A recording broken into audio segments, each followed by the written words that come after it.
November 1st, and I was behind, and I just wanted to share my thoughts and my ideas and sort of what I learned from it. I was going to talk about the mediums that I used and my technique, and I was also going to flip through and show you all of my Inktober drawings.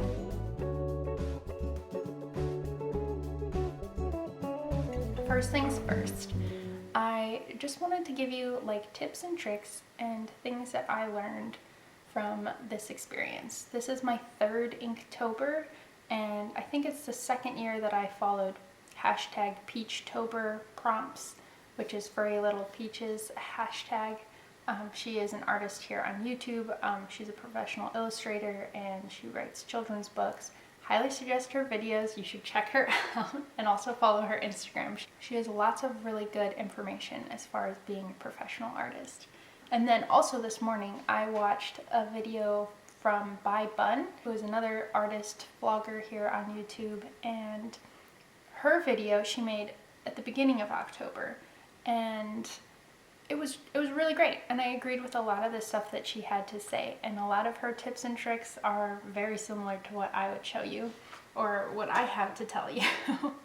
So I would definitely suggest watching her video. This stuff will be linked down below so you can check it out. The biggest thing that I found is preparing.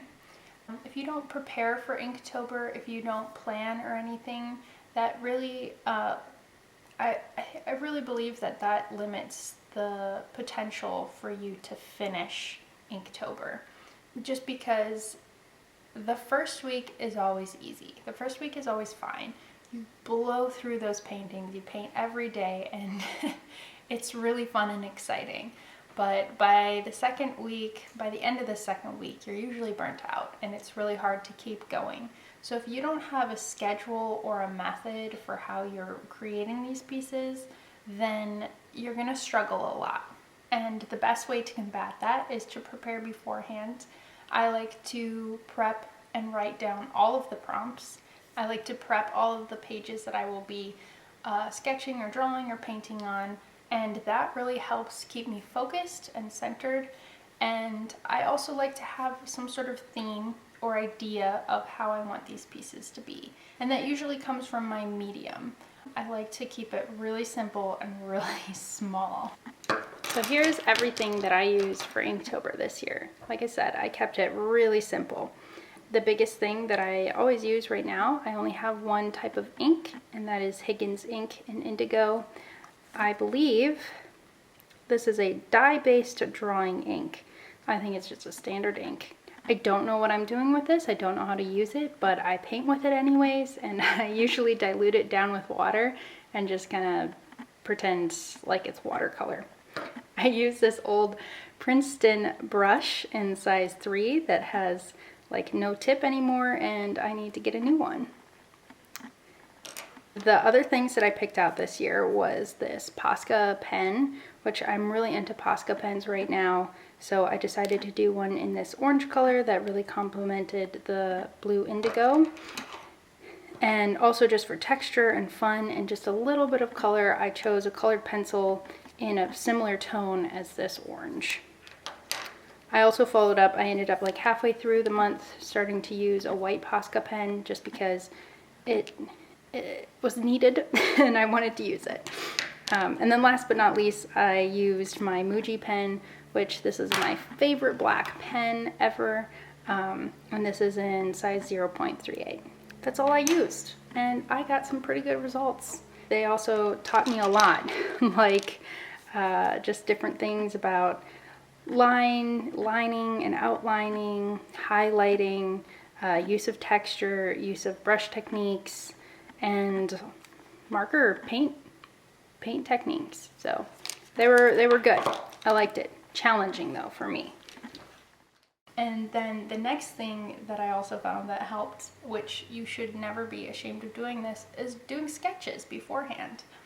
And I would do very quick and simple sketches in my notebook, and that helped a lot, as well as doing my sketches way beforehand. So I would sketch as much as like 3 to 4 days ahead, and then all I had to do was just sit down and paint. I didn't have to form a whole new idea in my head and start from scratch every single day. So that was really nice. And then I could enjoy just painting, drawing, and that was really wonderful. And then really the only other thing that I have is just keep it really, really simple. Your pieces don't have to be these life-changing, crazy pieces. Really just think about the time that you have to put towards these pieces every single day. If you don't think you can accomplish a piece every single day, maybe try doing one every 3 days. Maybe try doing one once a week. You don't have to complete Inktober in 1 month. It is a really great challenge because drawing every day will really help you define a style. It's going to teach you a lot of techniques, and it's really going to push you outside of your comfort zone as an artist. That's why so many people participate, because there are a lot of really great benefits that you get from it. But not everyone is capable of doing that every single year. So I highly suggest figuring out what fits in your schedule, because even if you come out at the end of the month with 4 pieces, they might be really important pieces to you, especially if you are following prompts or something that you would never normally draw. Like, for instance, me, I would never draw a fossil or a balloon. So that's what I find really, really fun and fascinating about Inktober, is how much it pushes me out of my comfort zone and gets me to draw things that I would never draw before. So let's do a little flip through now. So this was my tester page. This is where I tested out all of my mediums, and I played with them, saw how they overlapped, saw what I could do with them, and also wrote down the names and tested out washes and all that sort of stuff, so I could have a good idea of how they were going to function together. Here is day 1 and day 2, and this is the most important thing that you're going to notice, is how much detail and time went into these pieces compared to pieces later on. These are almost, full paged, and they have backgrounds and little things, and I did more detail around the edging. That's because it was day 1, and I spent probably upwards of, an hour on each of these pieces. Maybe not even, maybe half hour, but still more time than any of the other ones. I do really like both of these. I think this is my favorite piece that I did out of all of the Inktober pieces. These are the next few days. I was just starting to kind of play with ideas and create a style. I really wanted a storybook style, and almost there's an artist in my head, but I don't know her name. I really wanted my pieces to evoke these little sections that she would draw on her borders. That doesn't make any sense, but I really wanted a storybook vibe, and that was really easy to work with Peachtober prompts. They're really simple and straightforward. You have sword, you have wood, and so it was easy to be creative and have fun with them. I think this is another one of my favorite pieces, alongside a piece that I really don't like. And this was just too simple and almost childish, and I didn't like it compared to something like this, which had more detail and finesse.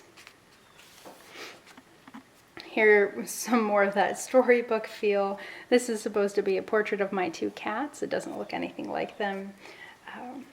But I had fun with these 2 pieces. Again, this is me just working with ink and not knowing what to do and using it like watercolor. But the outcome is okay. I like these 2 pieces. I wish I spent a little bit more time on this one. It's supposed to be foam, but I do like how it turned out. These are the 2 pieces that I dislike the most out of all of my Inktobers, because this was when I was catching up. This is actually day 14, and I was just very behind, and I was doing about 4 pieces in one sitting. But here we have another 2 that I really like. The apple core is just to represent Furry Little Peach, which was, it's like one of her new storybooks centers around an apple and an apple core. So this is a little salamander with some messy feet. And then this is where things kind of really take a turn. I start doing smaller pieces and spending less time on them, and putting in less detail. I really like the similarities between warm and cool. I like the photo portrait kind of idea. I liked pie, but I kind of messed up on the border. And then here we go, super simple, super easy. But I liked these, I really like these two together. They're really neat. And then this is more, the carton really falls into the line of those cartoony girls, artists that I follow, with lots of frog faces. This is supposed to be neon lights.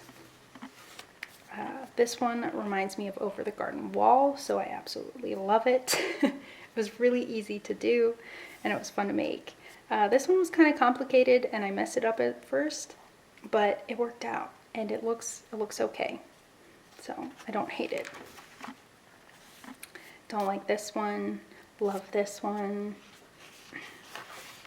And then these are the last three, and I don't really care for these. I don't think I was particularly inspired by these prompts, but I did them anyways, and I threw in these little dots and dashes and things like that as a throwback to last year's Inktober. And then the final one, which is Moon.